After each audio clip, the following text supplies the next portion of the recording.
탄력성이 이제 긍정성하고 두 번째 뭐라고 그랬죠? 네? 가치. 잊지 마십시오. 이 가치감은요 너무너무 중요한 겁니다. 가치감은 우리가 이러한 성취가 가치라고 생각하는 것을 잘라줍니다. 그렇죠? 우리는 자기가 무가치하기 때문에 이렇게 하면 뭔가 내가 가치가 있어질까 이렇게 생각하거든요. 근데 세상의 제일은 사랑이라 사랑의 중요한 부분은 진정성입니다. 그렇죠? 그래서 자기의 품격을 높이는 건 뭐라고요? 진정성 있는 사랑입니다. 그렇죠? 그래서 사실은 이 시대에 교회 모습을 보고 교회가 커 작아 이런 거에 신경 안 써요. 왜냐하면 사람들이 다 소외감을 느끼고 정말 나 홀로 울고 있지 않을까요? 그럴 때 그 따뜻함 속에 내가 수용받았다고 생각하면요 너무 감사하고 좋을 것 같습니다. 네. 그래서 언제나 우리가 따뜻한 마음을 가진 자로서 그렇게 한 것이 하나님의 생명을 받은 자로서의 역할을 잘 하는 것이라고 생각합니다. 네. 그래서 자, 그러면 우리가 이 세 가지를 다 했어요. 회복됐어요, 이제. 그런데 수용이 중요한 게 있습니다. 자, 우리는요, 벽을 넘어가려고 할 때 벽이 이렇게 높아요. 그럼 뭐 놓고 가야 돼요? 사다리. 아니면 뭐 놓고 가죠?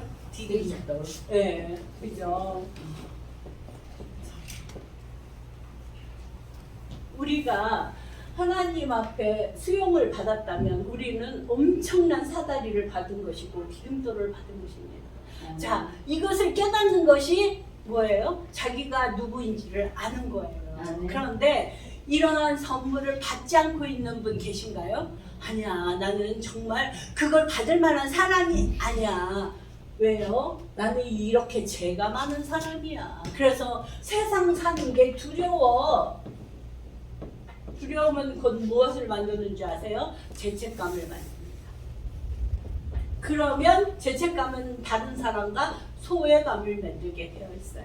나 같은 사람이 무엇을 하겠어? 그러고서 소외감으로 그 다음에 무엇을 하냐면 수치심이 생겨요. 자, 우리는 하나님께서 뭐라고 그러셨어요? 여러분에게? 각자 받은 것이 다 다를 수 있지만 중요한 것은 뭐라고 그러셨어요? 나는 너에게 생명을 주노라. 이거부터가 우리에게 수용하라 하신 얘기고요. 우리에게 뭐 하라고 했어요? 사랑하라 하셨어요. 그 얘기는 하나님께서 우리를 사랑하신다는 얘기예요. 전번날 저는요 아침에 묵상을 하다가 화목케 하신 이가 누구예요? 먼저 화목케 하신 이가 하나님이세요.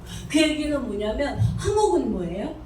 용서하셨다는 거잖아요. 그러니까 우리가 혹시 여기서 두려움이나 수치심, 소외감을 느끼신다면 먼저 나에게 손 내미신 하나님, 풍성한 하늘의 풍성한 사랑을 주시는 그분을 생각하십시오.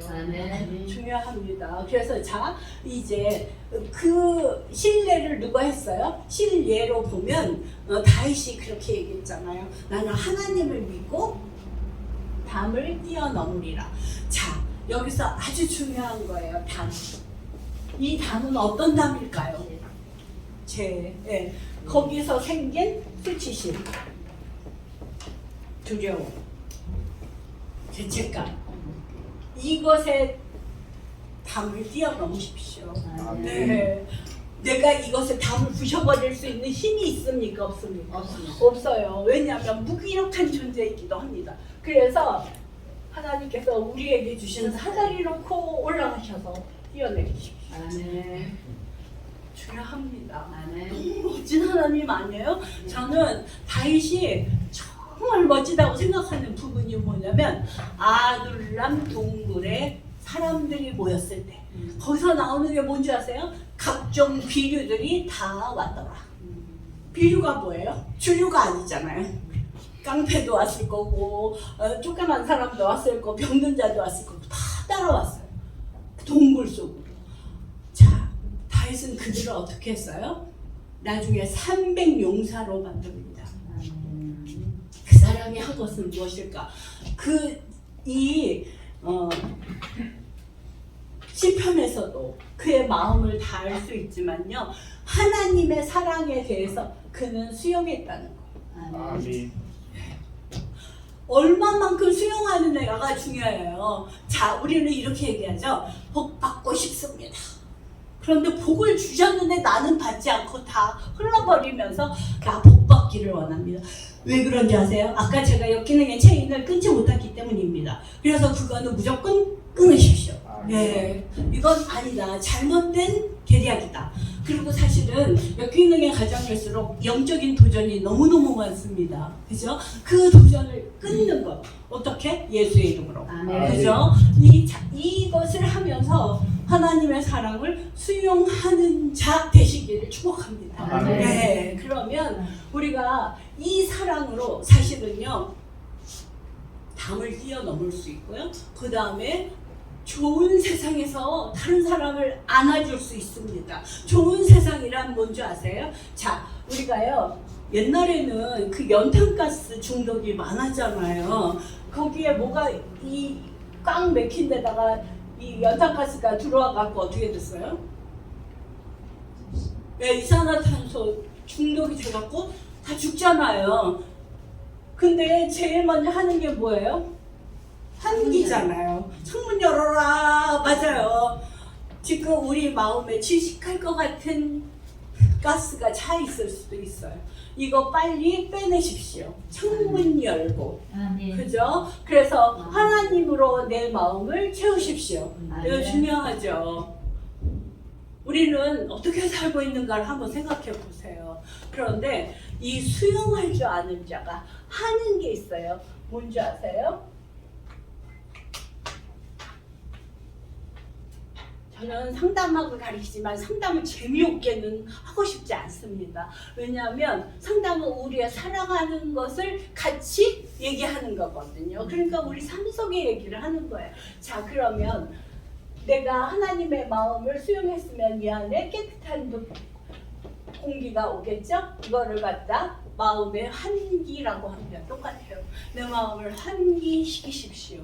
그죠? 그런데 이것은 어디에서 온다고? 하나님께서 오는 거예요. 그러면 자, 여기서 공감을 생각해 보셔야 됩니다. 상담에서 제일 중요한 부분이 공감입니다. 자, 공감은 뭐예요? 다른 사람이 얘기할 때 그렇군요. 네, 맞아요. 힘드시겠군요. 네, 저도 그러면 너무너무 힘들 것 같아요. 어떻게 생각하세요? 이렇게 하잖아요. 근데 공감은요, 청하고 문이 있습니다. 뭔지 아세요? 잘 듣고 그 사람에게 질문을 던지는 것입니다. 듣지 않고 질문을 던지면 공감이 아닙니다. 잊지 마세요. 우리가 누구 상담해 준다고 그러고 계속 자기 말 하고 있으면 어떻게 되는 거예요?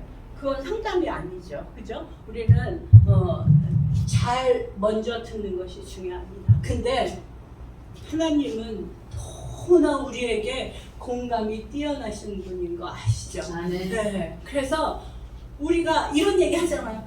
왜 기도는 응답을 빨리 안 해주셔요? 다 듣는 기간이 많으셔서 그래요. 가장 좋은 예, 공감. 그죠? 그런데 자, 나중에 항상 물으십니다. 뭐라고? 네가 나를 사랑하느냐?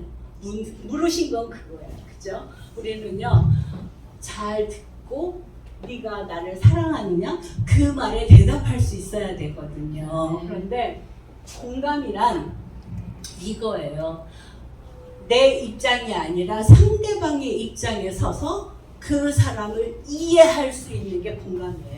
네, 공감과 또 하나 있습니다. 동감이라는 게 있습니다. 자, 공감은요 이렇게 쓰고요. 동감은 같은 마음이라는 뜻이에요. 근데 이것은 굉장히 자기 주관적인 마음이 동감입니다. 그래서 내가 상태가 나하고 똑같을 때는 동감합니다. 그런데 나하고 다르면 동감하지 못합니다. 상담사는 나하고 똑같이 아는 사람을 어떻게 해야 돼요? 공감할 수 있어야 됩니다. 하나님은 우리에게 공감자로서 우리에게 말씀하십니다. 이게 아주 중요합니다. 예, 그래서 하늘의 그 풍요로운 복을 누리는 여러분 되시기를 축복합니다. 네. 그다음에 우리가 보면 공감했어요. 하나님처럼 나도 다른 사람을 사랑할 수 있을까? 이게 공감이에요. 제가 공감에 대해서 여러분들에게 참 하고 싶은 말이 있는데 뭐냐면 제가 너무 힘들고 어려울 때 강의를 들으면서도 이 머릿속으로 이해가 안 됐어요. 왠지 아세요? 너무 멀리 있는 거야. 이론을 내가 배우는 게 무슨 소용이 있어. 내 가슴은 너무 외롭고 힘들어 죽겠는데. 그래서 이제 우리가 상담사는 별거 다 배워야 돼요. 미술 치료도 배워야 되고 음악 치료도 배워야 되고. 그런데 제가 이렇게 목소리가 예쁘잖아요. 근데 저는 음치거든요. 그러니까 음악 치료, 지금 여기서 음악 치료를 합시다. 그러면 음악 치료가 굉장히 파워풀한데도 하지를 못하는 거예요. 근데 그날 이제 음악 치료를 배우는 날 제가 이렇게 악기들을 다 갖다 놓고 사람들에게 그렇게 얘기합니다. 마음에 드는 악기를 하나씩 골라서 그냥 연주해 보세요. 그랬더니 어떤 사람은요 꽹가리를 치고 북을 치고 근데 나는 마음속이 너무 힘든 거예요. 너무 시끄러운 거예요. 왜 저런 걸 쳐야 돼? 그런데 저는요 요만한 결함만 난 그런 악기가 있어요. 그거를 이렇게 흔들면 아주 이쁜 소리가 나요. 제가요 그거를 흔들면서 그 미세한 소리에 제 마음이 치유되는 걸 알았습니다. 그래서 우리는요 그게 바로 뭐냐면 같은 사이클로 걔가 나에게 위로를 줬던 거예요. 제가 왜 이 얘기를 하냐면요 공감은 그 사람과 내가 같은 사이클로 연주하는 거예요. 인생을. 그래서 그 사람이 지금 신나서 막 북을 치면 나도 북 칠 줄 아는 사람이 돼야 되는데 내가 힘들고 너무 연약하니까 연약한 사이클에 맞춰서 내가 치유가 됐습니다. 여러분들에게 저는 그때 공감 이거 굉장히 중요한 거구나. 같은 사이클로 춤을 추십시오. 네. 그다음에 공감했으니까 이제 지지해야 되죠. 자, 여러분은 누군가를 지지해 본 적이 있나요? 지지해 본 적이 많으시죠. 왜냐하면 우리는 내적인 능력이 강하기 때문에 그 사람의 필요를 알아요. 그래서 그 사람이 원하는 것을 우리가 같이 함께 하고 싶어요. 우리가 함께 갈 때 지지가 됩니다. 그죠? 자, 이 나무는 씨앗을 뿌렸더니 요만큼 꽃잎이 났고 그 다음에 나무가 됐어요. 근데 이렇게 될 때 뭐가 있어야 돼요? 지지대가 있어야 됩니다. 사실은요 공감도 중요하지만 지지도 중요합니다. 그 다음에 무엇이 또 필요할까요? 격려. 자, 상담의 3요소입니다. 공감하시고 지지하시고 격려하십시오. 그런데 우리는 격려의 그 많은 자원을 갖고 있어요. 어디에 있어요? 격려가? 사람이 금방 죽을 것 같고 죄책감에 빠진 사람에게 그 사람이 가진 것은 나를 하나님이 야단치시는 게 아닐까? 이런 생각을 굉장히 많이 하거든요. 그런데 하나님께서 에레미야서 29장 11절 말씀에 뭐라고 그러셨어요? 내가 너를 향한 생각은 뭐다? 재앙이 아니고 축복이다. 네, 우리는요 이렇게 격려할 수 있습니다. 축복이다. 그런데요 아주 이 끝에 서갖고 쓰러질 것 같은 사람은요 이 말 한마디에 엄청난 위로를 받습니다.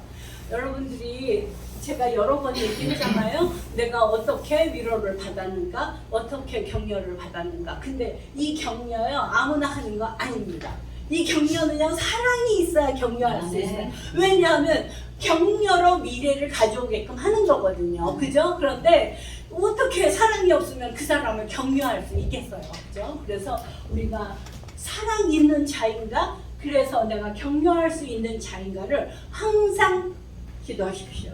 사실은요, 이 기도 속에 우리는 격려란 말이 원래 뜻은 뭔지 아세요? 심장을 준다는 뜻이에요. 심장을 준다는 건 뭐예요? 생명을 준다는 얘기입니다.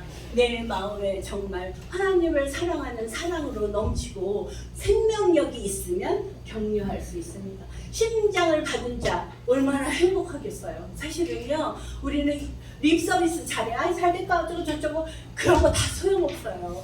한 존재가 정말 격려받을 수 있는 것을 주고 있는가, 그죠? 아주 중요해요. 근데 저는 그렇게 생각합니다. 잘 나가는 사람이 격려한다고 격려가 품위가 있는 것일까? 아니에요. 하나님께서 저를 쓰실 때 잘 나갈 때 쓰신 게 아니에요. 너무나 이 존재를 바꿔놓으셔갖고 다른 사람을 격려하고 있는 자리에 세우셨습니다. 그렇다면 격려는 어떤 사람이 할 수 있을까? 우리가 역기능에 그 고리를 다 끊고 자기가 정말 어떻게 멋있는 사람인가를 하나님 앞에서 다시 재조명받았을 때, 그죠? 그 생명의 자리에서 우리는 다른 사람을 격려할 수 있습니다. 그래서 여러분들이 사실은 참 감사해요. 항상 이 강의할 때마다 너무 경청을 해주셔서 저도 여러분 속으로 들어가고 있습니다. 네. 우리가 작은 자라도 하나님의 사랑을 품은 자가 되면 하나님 보시기에 좋은 사람, 예, 하나님의 큰 사랑을 품은 사람이 됩니다. 거기에서 그것이 바로 성령 충만이 아닐까 저는 그렇게 생각합니다. 그래서 여러분들이 누군가를 상담해야 될 때 첫 번째 뭐 하라고요? 공감하세요. 공감하는데 그가 울 때 나도 울고 같은 사이클로 하십시오. 예. 그 다음에 지지는 어떻게 해야 된다고요? 말씀으로 희망을 갖게 하는 게 굉장히 중요합니다. 그죠? 그래서 항상 우리는 잊지 마십시오. 함께 한다는 거, 합력하여 선을 이룬다는 거, 그죠? 이것을 할 수 있어야 돼요. 그래서 하나님께서 창세기 50장에 뭐라고 말씀하셨어요? 악을 선용하시는 하나님. 사실은요, 우리 안에 너무나 많았던 역기능이 있지만 그것이 하나님 앞에 붙들리면 선용하십니다. 요셉이 한 말이잖아요. 그래서 사실 요셉은요, 색동저고리 입고 얼마나 귀염둥이였습니까? 그 대대로 내려오는 편견 속에서 지만 잘났다고 떠들다가 고난 중에 정말 웅덩이도 들어가 보고 남의 집 가서 정말 성폭력자? 뭐 이런 걸로 또 저기 오해도 받아보고 감옥에도 가보고 그랬어요. 그때도 그가 항상 생각한 미래성이 뭐냐면 악을 선용하시는 하나님. 내가 비록 고난 중에 있으나 하나님께서는 나를 안고 업고 바다를 건너시고 강을 건너신다는 그 긍정성. 예. 그런 낙천적인 생각을 가지고 오늘도 여러분들이 다른 사람을 지지할 수 있어요. 이게 힘입니다. 자, 우리가 넘어진 사람을 어떻게 해요? 이렇게 세우잖아요. 길을 가다가도 누가 넘어지면 우리가 깜짝 놀라서 그 사람을 일으켜 세워주시잖아요. 지지할 수 있는 능력은 우리가 다 갖고 있습니다. 그 다음에 어떻게 해요? 격려할 수 있어야 됩니다. 그 사랑을 전할 수 있는 자, 그죠? 이게 격려입니다. 심장을 전하는 자, 이것이 격려입니다. 자, 전화가 오면서 이제 그만하라고 하네요. 여러분들이 너무 열심히 들어주셔서 감사합니다. 다음 시간에 뵙겠습니다.